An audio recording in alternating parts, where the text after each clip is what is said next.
meeshaa alaa galchuun biyya keessatti diroonii walitti suphuun awwaannisa qolachaa jiru. Dirooniin kun bakka namni hin geenye pileeniin guddaa kun bakka hin geenyetti deemtee hojii hojjetti waan ta'eef saksasiin ishee baay'eedha. Oduu gaggabaaboo idil addunyaas qabannee jirra kan isiniif dhiyeessu Zalaalam Taaddisaati. Naannoo Amaaraatti ji'oottan 3 darban keessatti qofa namootni 100,000 ol dhibee busaan hubamaniiru. Naannichatti dubartoonni ulfaa fi ijoolleen ganna 15 gadi dhibee kanaan caalaatti qabamuu isaanii fi hanqinni meeshaalee ittisaa dhibee busaas isaan qunnamu waajjira fayyaa hawaasa naannoo Amaaraatti qindeessituun ittisa dhibee busaa aadde Mastawaal Warquu BBC'tti himaniiru. Torbeedhaa torbeetti dabalaa jira. Waqtii kanatti kan eegamu ta'us isa eegameen ol darbeera. Waxabajjii irraa eegalee hanga ammaatti namoonni 100,000 ol dhibee busaan qabamaniiru. Dhibeen kun ammoo baay'inaan kan baay'atee jiru naannoo lixa Amaaraa keessattidha. Lakkoofsa namoota busaan qabamanii naannicha keessaa parsantii 86 yoo ta'u, kan hafan immoo baha naannoo Amaaraatti kan argamanidha jechuudha. Jalqabarratti akkuma biyyoolessaatti yeroo hojii qoricha biifuu hojjennu godinoota caalaatti hubaman filanneetidha. Ta'us akkuma biyyaatti hanqinni keemikaalaa waan jiruuf bakkeewwan keemikaalaan biifuun nurra ture biifuu hin dandeenye. Dabalataan ammoo hanga keemikaalaan nuuf ramadame irraa ka'uun godinoota 53 filannee turre. Ta'us godinootni 9 guutummaa guutuutti homaa isaan hin geenye. Inni biraan hawaasa dhibee busaaf saaxilamoo ta'aniif waggaa 3 agoobarriin haaraa bakka buufamaafi. Kanaaf bara 2013tti godinoota 55f bakka buufamuuf karoorfame kan ture ta'us harka keenya kan galeeru garuu kan godinoota 3 qofadha. Amma godinoota 44 keessatti keemikaala biifaa jirra. Kan biraan ammoo agoobarriin kun ariitiin akka nu ga'uuf ministeera fayyaa waliin bilbilaanis ta'ee imeeliin haasa'aa jirra.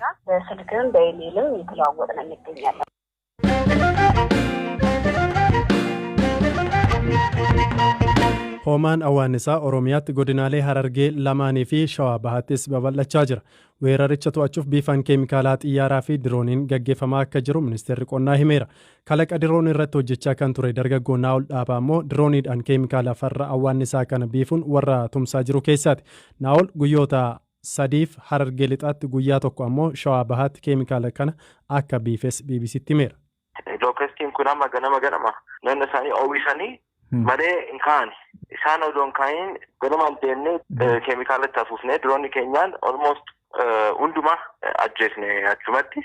Harargeetti qanii 3 hojjennee arras gara Awaash kanatti lookastii swarmii kan biraa ka'uuf qophaa'ee ture. Isas dursinee ganamaan kaanee bira geenyee rukunnee amma dadhabanii tokko kufaa jiru. Kanarraas akkuma kalleessaa sunis successfully akka ta'u shakkiin qabnu dirooniin kun bakka namni hin geenye pileeniin guddaa kun bakka hin geenyetti ittuma fiqnee hafuuf namni ta'eef sirriitti lookastii kana ajjeesuu dandeessi jechuudha. Naa'ol akka dubbatutti fayyadama barbaachise irratti hundaa'uun dirooniin kun guyyaatti hektaara 60 hanga 70 irratti keemikaala biifuu danda'a jedha.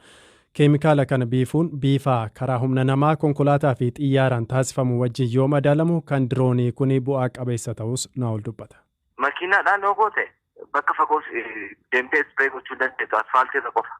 Hoggaa ispiree kan namaa sun immoo kan maanuwaalii sun yaaltu keemikaalli melataaniin kun miidhuu danda'a jechuun ajjeesuu danda'a namaaf. Namni irratti siquu hin qabu waan ta'eef innis effektiivii miti jechuudha. Namni immoo hektaara 65 afuufeetti nama tokkoon guyyaa tokko keessatti danda'amu. Kan pileeniin immoo maal inni rakkoonsaa gad buutee bakka hundumaa hojjechuu hin dandeessu. Namnis keessa jiru waan ta'eef oo gad buute nama sun ajjeesuu danda'a.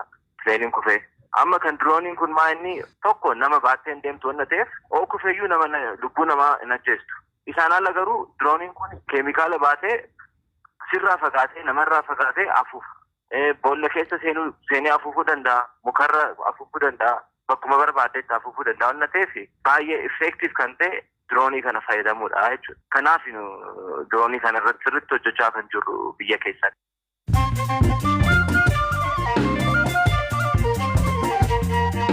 Sagantaa raadiyoo BBC Afaan Oromooti oduuwwan gaggabaaboon isinitti hima. Hooggantoonni hojii mootummaa qabeenya isaanii hin galmeessine 100 qabeenya isaanii akka qulqullaa'uuf poolisii federaalaaf darbuu fi koomishiniin naamusaa fi farra malaammaltummaa federaalaa hooggantoota mootummaa federaalaa fi bulchiinsa magaalaa Finfinnee 100 qabeenya isaanii hin galmeessine hojiin qulqulleessuu akka irratti gaggeeffamuuf maqaa isaanii poolisii federaalaaf dabarsuu beeksiseera. Gareen qorattoota Yuunivarsiitiiwwan Ameerikaa fi UK haala roobaa waggoota darbanii xiinxaluun hidhi haaromsa Itoophiyaa qooda bishaanii Masirii hin miidhu jedhan. Haa ta'u malee gogiinsi waggootaaf turu kan mudatu yoo ta'e Masirii irratti dhiibbaa uumuu danda'a waan ta'eef biyyootni lamaan waliigalteerra ga'uu qabu jedhan gareen haayidirooloojistoota. Ajajaan buufata waraanaa Giinii lixaa filannoon pirezidaantummaa guyyaa lama yoo hafu humna hidhateen ajjeefaman.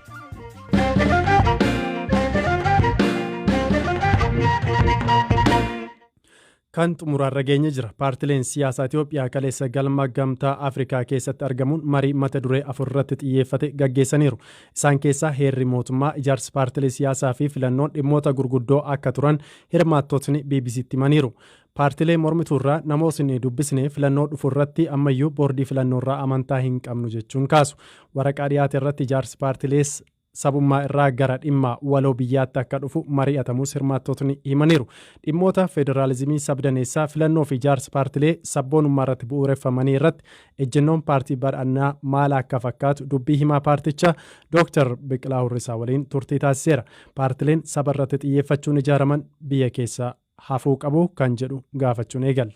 Siyaasni biyya keenyaa siyaasa hammataa ta'uu qaba. Sabaaf sablammoota hunda isaanii kan gara giddu galeessaatti fide adda durummaadhaan kan hirmaachisuu fi kan irraa itti fayyadaman ta'uu danda'uu qaba. Kana paartileen siyaasaa sabaa fi sabummaa irratti hundaa'an hundi isaanii halkan tokkotti habadanu kan jedhuun qabu'an. Maaliif paartilee kana kan dhiibee gara akkaataa sabaatiin akka gurmaa'anu kan taasise rakkoon sun hamma hin bannetti paartileen dhiibamanii dimokiraasii saba abaluu paartii dimokiraasii saba abaluu jedhanii hundaa'uun isaaniin oolu rakkoo isaan gara kanatti dhiibaa jiru yoo jalaa hin hiikne. Garuu immoo heddummina eeguun sabummaa kabajuun eenyummaa kabajuun akkuma jirutti ta'e immoo dhimma biyyoolessaa irratti immoo waliigalanii hojjechuun baay'ee murteessaadha. Kanaafuu dimokiraasiin biyya kana keessatti barbaachisu dimokiraasii sabdaneessaati. Dimokiraasii sabdaneessaa gaafa ta'e paartileen kun ofii isaaniitii dhiisaa dhimmoota biyyoolessaa irraa fi dhimmoota qajeeltoo addunyaa irratti waan jijjiiramaa dhufanuuf nuti kan jalaa hojjechuu qabnu akkaataa sabaatiin hin gurmaa'inaa jechuu osoo hin ta'in sabaaf sablammoota dhiibee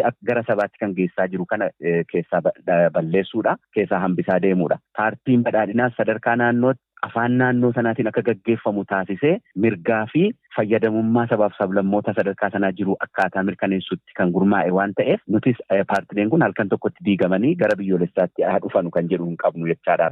Mee paartileen tokko sabboonummaa kan leellisan ni jiru biyyicha keessa akkaataa saba isaaniitiin. Ilaalcha amma irratti jirtan kun kan irratti walii siin galchuudha paartilee mormituu waliitiin yeroo mari'attanii wanti amma jedhamu kun immoo sabboonummaa dur ture balleessuudhaatiin Itoophiyaa ishee durii afaan tokko alaabaa tokko jalatti bultuu ijaaruudha jedhanii ija shakkiitiin kanneen kaasanis ni jiru. Kan akkamiin walitti araarsuu dandeessu? Egaa paartiin badhaadhinaa kan hadheeffatee irratti qabsaa'u keessaa tokko dhimmi sabboonummaa dhimmi sabni tokko morma ol qabatee deemuu afaansaa aadaasaa duudhaasaa kabachiisuu sirna siyaasaa giddugaleessaa biyya kanaa keessatti adda durummaadhaan hirmaachuu fi irraa fayyadamuu sarara diimaadha kanarratti paartiin badhaadhinaa siiriyeeslii hadheeffatee qabsaa'aa jechaadha. Dhimmi kana duubatti deebisuudhaaf jedhu dhimmoota waggoottan 27 argaman sabaaf sablammoonni bakka isaaniitti qaama raawwachiisaan seera hiikaan seera baasaan manni murtii afaan ummataatiin dubbachuu baree waan duubatti deebisuu deemu hundasaa paartiin badhaadhinaa fuuldura dhaabbatee qabsaa'a.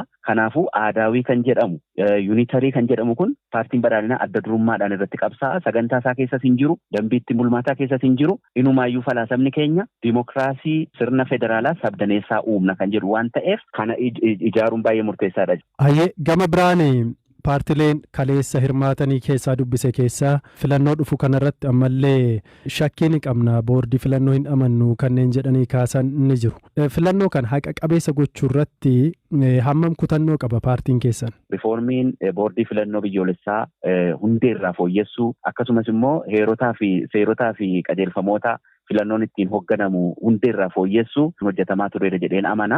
Sirni dimokiraasii biyya kana keessatti Itoophiyaan dimokiraasiidhaan milkooftee waan hin jirreef kana fooyyessuu keessatti paartiin biyya bulchaa jiru amanaa fudhattee akka hojjechaa jiru nan beeka. Sirni dimokiraasii tokko adeemsa lammaffaan bu'aadha. Kan amma nuti hojjechaa jirru adeemsa isaa qulqulluu taasisuu fi fooyyessuu qofa osoo hin ta'in bu'aas akka fiduu barbaadama jechaadha. Bu'aan inni fidu immoo paarlamaan nuti qabnu paarlamaa yaadni baay'een keessatti dhagahamu.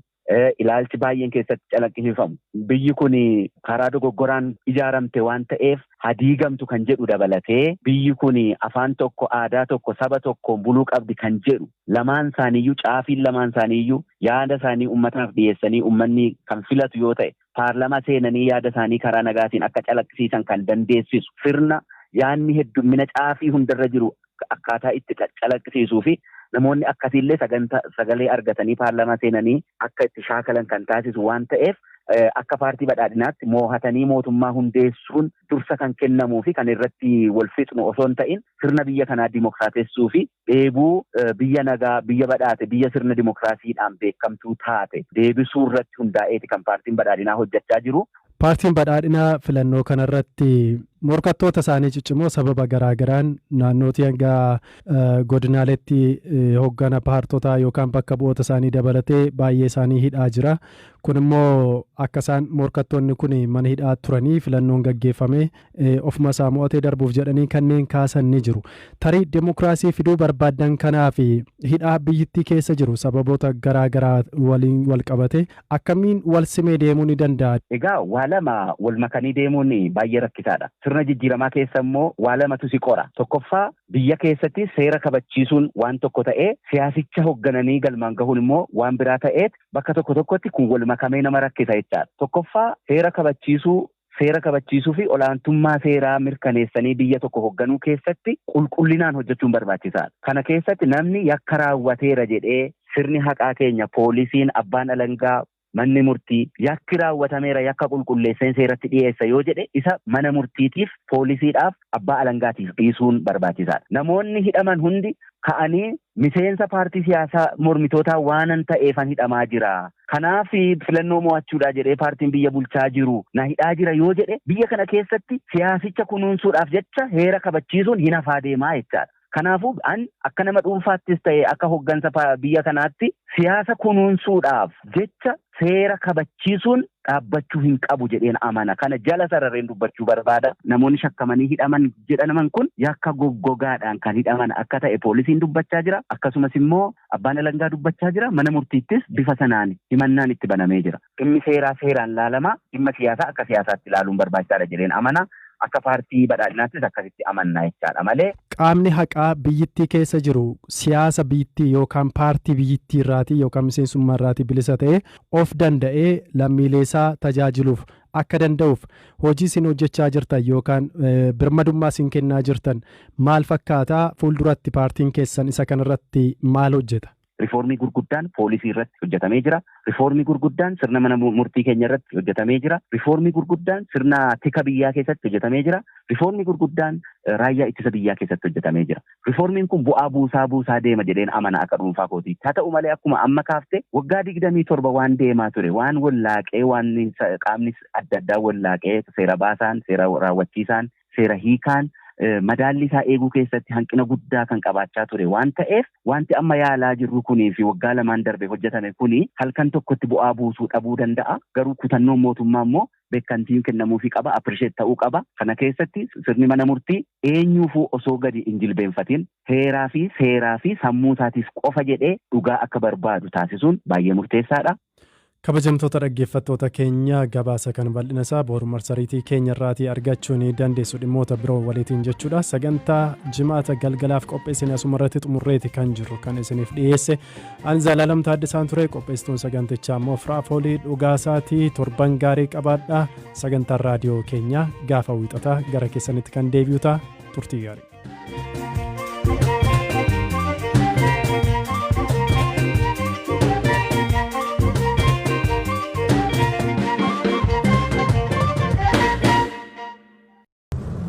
Har'a diinni Oromoo hin jiru nutu deebinee diina Oromoo ta'aa jira. Maaliif harka keenyatti erga dhiigni Oromoo dhangala'e erga lubbuun Oromoo darbe diinummaan Oromoo kanaa oli hin jiru. Kanaaf fala Oromoodhaaf fiduudhaaf ta'e nuti teenyee waliin haasa'uun fixachuun dubbiin kee fixachuun barbaachisaadha jennee waliin lafa jalas dhuunfaadhaanis waliin mari'ataa turre qalbiin gaarii jira dhugaa dubbachuudhaaf anaafis onneen natti horee jira.